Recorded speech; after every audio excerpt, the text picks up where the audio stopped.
ಅದನ್ನು ಹೇಳುವಂಥ ಅವಶ್ಯಕತೆ ಇಲ್ಲ.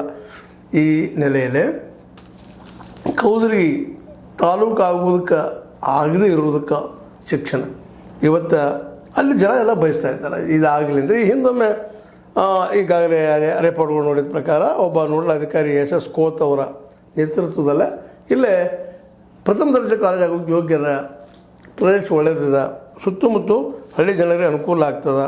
ಯಾಕಪ್ಪ ಅಂತಂದ್ರೆ ಇಲ್ಲಿಂದ ಶಿಕ್ಷಣ ಕಡೆಗೆ ಹೋಗ್ಬೇಕಾದ್ರೆ ಗೋಕಾಕ್ ಬರಬೇಕು, ಯರಗಟ್ಟಿಗೆ ಹೋಗ್ಬೇಕು, ಇಲ್ಲ ರಾಮದುರ್ಗ ಮುಳೂರಿಗೆ ಬಾಗಲಗುಡಿ ಸುತ್ತಮುತ್ತ 50-60 ಕಿಲೋಮೀಟರ್ ತನಕ ಹೋಗ್ಬೇಕಾಗಿತ್ತು ಆಗ್ಯದ ಅನ್ನೋದು ಈಗಾಗಲೇ ಗೊತ್ತಿರೋ ವಿಷಯ. ದೊಡ್ಡ ಹೋಬಳಿ ಇದ್ಕೊಂಡು ಒಂದು ಪ್ರಥಮ ದರ್ಜೆ ಕಾಲೇಜ್ ಮಾಡ್ಕೊಳಕ್ಕೆ ಆಗಲಿಲ್ಲ ಅನ್ನೋದು ಅಸಮಾಧಾನ ಅವರಲ್ಲಿ ಹೋದ ಪಾಪ ಇಲ್ಲ ಅಂತಲ್ಲ. ಅದು ದೊಡ್ಡ ಬಂಡವಾಳ ಹೂಡೆ ಒಂದು ದೊಡ್ಡ ಕಾಲೇಜ್ ಖಾಸಗಿಯಾಗಿ ನಡೆಸುವಂಥ ಅಲ್ಲೂ ಇದ್ದಾರೆ, ದುಡ್ಡಿದ್ದವ್ರು ಇಲ್ಲ ಅಂತಲ್ಲ. ಆದರೆ ಅವ್ರು ಯಾಕೆ ಪ್ರಯತ್ನ ಮಾಡ್ತಾಯಿಲ್ಲೋ ಗೊತ್ತಿಲ್ಲ. ಯಾಕೆಂದರೆ ಅವರು ಪ್ರಯತ್ನ ಮಾಡಿದ್ರೆ ಇಷ್ಟೊಳಗೆ ಅಲ್ಲಿಯೂ ಅದು ಒಂದು ಶೈಕ್ಷಣಿಕವಾಗಿ ದೊಡ್ಡ ಹಬ್ ಆಗ್ತಿತ್ತು, ಒಂದು ಕೇಂದ್ರ ಆಗ್ತಿತ್ತು. ಕೇಂದ್ರ ಆದಾಗ ಸಹಜವಾಗಿ ಯಾರಿಗಾದ್ರೂ ಕನ್ನ ಕಡೆ ಹೋಗ್ತದೆ, ಹೌದಪ್ಪ ಇದು ಡೆವಲಪ್ ಆಗ್ತದೆ, ಡೆವಲಪಿಂಗ್ ಏರಿಯಾ ಅಂತ ಯಾರಾದರೂ ಅದನ್ನು ತಾಲೂಕು ಇಷ್ಟಲ್ಲೇ ಮಾಡಿಬಿಡ್ತಿದ್ರು ಏನೋ. ಈ ದಿವಸ ಎಲ್ಲ ಬಾಲಚಂದ್ರ ಜಾರಕಿಹೊಳಿ ಅವರು ಸಹಿತ ಪ್ರಯತ್ನ ಮಾಡಿದ್ದಾರೆ ಅಂತ ಇಲ್ಲ ಅಂತ ನಾನು ಹೇಳಕ್ಕೆ ಹೋಗೋದಿಲ್ಲ. ಯಾಕೆ ಸಾಕಷ್ಟು ಶಿಕ್ಷಣ ಪ್ರೇಮಿಗಳಿದ್ದಾರೆ ಅವ್ರ ಕುಟುಂಬದವರು. ಆದರೂ ಇನ್ನೂ ಪ್ರಯತ್ನ ಮಾಡಬೇಕಾಗಿತ್ತು ಅನ್ನೋಂಥ ಒಂದಿಷ್ಟು ಅಸಮಾಧಾನ ಅಲ್ಲಿ ಜನರಿಗೆ. ಇನ್ನಷ್ಟು ಮಾಡಬೇಕಾಯ್ತಪ್ಪ, ನಮಗೆ ಮಾಡೋಕ್ಕೆ ಸಾಧ್ಯ ಇತ್ತು, ಬಾಲಚಂದ್ರ ಅವರು ಪ್ರಯತ್ನ ಮಾಡಿದ್ದಾರೆ ಅಂತೇಳಿ ಅವರು ಮಾಡೋ ತಯಾರಿಯಲ್ಲಿದ್ದಾರೆ. ಯಾಕಂದರೆ ಅವರ ಬ್ರದರ್ನ ಸತೀಶ್ ಜಾರಕಿಹೊಳಿ ಅವರು ವಿಶೇಷವಾಗಿ ಕೋತ್ ಸಮಿತಿ ರಚನೆ ಆಗೋದು ಕಾರಣಕರ್ತರಾದಂಥವ್ರು.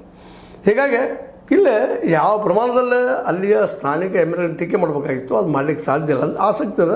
ಅದ್ರ ಪ್ರಕಾರ ಸರ್ಕಾರ ಸ್ಪಂದಿಸಬೇಕಾಗ್ತದೆ. ಯಾಕಂದ್ರೆ ಒಂದು ಕಾಲೇಜ್ ನಡಿಬೇಕಾದ್ರೆ ಖರ್ಚು ವೆಚ್ಚ ಅವೆಲ್ಲರೂ ಇದ್ದೇ ಇರ್ತವೆ, ಎಲ್ಲ ಕೌಂಟ್ ಆಗಿ ಬರಬೇಕಾದ್ರೆ ಸ್ವಲ್ಪ ಟೈಮ್ ಆಗ್ತದೆ. ಆದರೆ ಇಷ್ಟರೊಳಗೆ ಆಗಬೇಕಾಗಿದ್ದು ಅನ್ನೋದು ಅಸಮಾಧಾನ ಅಲ್ಲಿಯ ಸಾಮಾನ್ಯ ಜನರಿಗೆ. ಈ ಪ್ರಥಮ ದರ್ಜೆ ಕಾಲೇಜ್ ಆಗೋದ್ರಿಂದ ಸಹಜವಾಗಿ ಒಂದು ವಿದ್ಯಾ ಮಟ್ಟ ಅದು ಅವರ ಮಾನಸಿಕ ಮಟ್ಟ, ವೈಚಾರಿಕ ಮಟ್ಟ ಹೆಚ್ಚಾಗ್ತದೆ. ಎಷ್ಟು ಶಿಕ್ಷಣ ಕಲಿತಷ್ಟ ಮನುಷ್ಯ ಪ್ರಬುದ್ಧ ಆಗ್ತಾ ಹೋಗ್ತಾನೆ, ಸಮಾಜ ಕಟ್ಟುವಲ್ಲ ಅವನ ಸಹಾಯ ಸಹಕಾರ ಭಾಳ ಇರ್ತದೆ. ಅದರಲ್ಲೂ ಸೈನ್ಸ್ ಓರಿಯೆಂಟೆಡ್ ಇದ್ದಂಥ ಸಬ್ಜೆಕ್ಟನ್ನು ಕಲ್ತ್ರಪ್ಪ ಅಂದ್ರೆ ಇನ್ನೂ ಸೈಂಟಿಫಿಕ್ ಟೆಂಪರ್ ಬರ್ತದೆ, ವೈಚಾರಿಕ ಶಕ್ತಿ ಹೆಚ್ಚಾಗ್ತದೆ, ವಿಚಾರ ಶಕ್ತಿ ಹೆಚ್ಚಾಗ್ತದೆ, ವೈಜ್ಞಾನಿಕ ಶಕ್ತಿ ಹೆಚ್ಚಾಗ್ತದೆ. ಆ ಭಾಗದಲ್ಲಿ ಒಂದು ಸ್ವಲ್ಪ ಅಭಿವೃದ್ಧಿ ಆಗೋದು ಕಾರಣೀಕರ್ತಗಳಾಗ್ತವೆ, ಕಾರಣೀಭೂತರಾಗ್ತವೆ. ಯಾಕಂದರೆ ಈಗ ನೋಡಿರಿ, ವಿದ್ಯೆ ಇಲ್ಲಂದ್ರೆ ಬರೋ ಉದ್ಯೋಗ ಏನಪ್ಪ, ಒಕ್ಕಲ್ತನ ಮಾಡಬೇಕು, ಒಕ್ಕಲ್ ಸಂಬಂಧಿಸಿ ಮತ್ತೆ ಯಾವುದು ಉದ್ಯೋಗ ಮಾಡಬೇಕು, ಕುಂಬಾರಿಕೆ ಅವೆಲ್ಲವೂ ಇವತ್ತು ಶ್ರೀಮಂತಿಕೆಯನ್ನು ಮಾಡಿಕೊಳ್ಳುವಂಥ ಉದ್ಯೋಗಗಳಲ್ಲ ಅನ್ನೋದು ಈಗ ಪ್ರೂವ್ ಆಗಿದ್ದು ವಿಷಯ ಆಗ್ಯದ. ಯಾಕಂತಂದ್ರೆ ನಾವು ನಮ್ಮ ಕೃಷಿಕನಿಗೆ ಮಾರ್ಕೆಟ್ ಕೊಡ್ತಾ ಇಲ್ಲ, ಅವ್ನು ಬೆಳೆದ ಬೆಳೆಗೆ ಬೆಲೆನೂ ಕೊಡ್ತಾ ಇಲ್ಲ. ಮತ್ತು ಅವ್ನು ಬೆಲೆನೂ ಬರಲಿಲ್ಲ ಅಂದರೆ ದುಡ್ಡು ಎಲ್ಲಿ ತರಬೇಕು ಪಾಪ ಅವನು.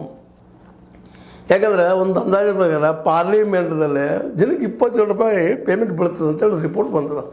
ಒಬ್ಬ ರೈತನಿಗೆ ಜನಕ್ಕೆ 27 ರೂಪಾಯಿ. ಇಂಥ ಒಂದು ಪರಿಸ್ಥಿತಿ ಇವತ್ತಿದ್ದಾಗ ತಿಂಗಳಿಗೆ 3-4 ಸಾವಿರ, 5 ಸಾವಿರ, 6 ಸಾವಿರ, ಒಂದು ಅವನವ್ರು ಯಾರು ಅವ್ರ ಪೇಮೆಂಟ್ ಬೀಳೋ ಮುಂದೆ ಅವರಿಗೆ ಅಂಥ ಒಂದು ಮನೆತನದ ಮಕ್ಕಳಿಗೆ ಹೈಯರ್ ಎಜುಕೇಷನ್ ಅದು ದೂರದ ಊರಿಗೆ ಕಳಿಸೋಕ್ಕೆ ಸಾಧ್ಯ ಆಗ್ತದೆ ಅಂತ.